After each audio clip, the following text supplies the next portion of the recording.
বলতে আপত্তি কি? বেশ, বলতে পারি। ছাদের উপর মেঘ দাঁড়াতো, ফুল পিসিমার বাড়ি। গ্রীষ্ম ছুটি চলছে তখন।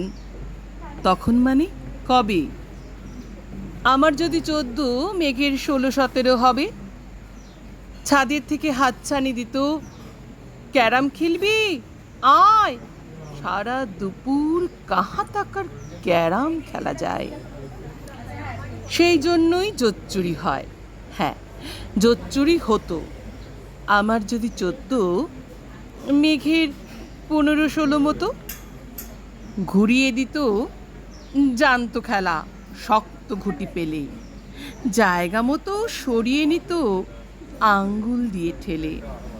শুধু আঙ্গুল, বোর্ডের ওপর লম্বা ফ্রকের ঝুল ঝপাত ফেলে ঘটিয়ে দিত ঘুটির দিক ভুল।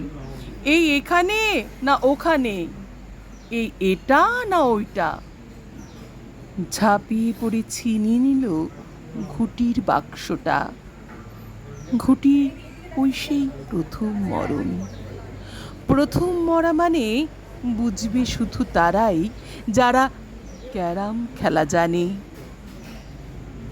চলেও গেল কদিন পরে মেঘ যেমন যায়, কাঠ ফাটা রোদ দাঁড়িয়ে পড়ল মেঘের জায়গায়।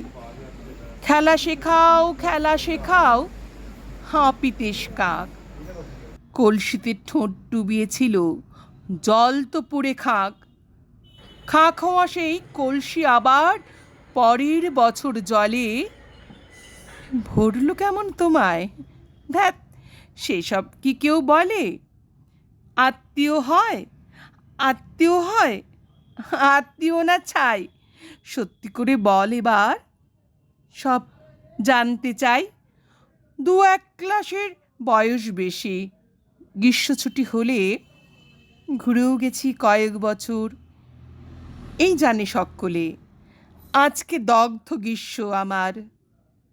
তোমায় বলতে পারি, মেঘ দেখতাম ছাদের ঘরে, ফুল পিসিমার বাড়ি।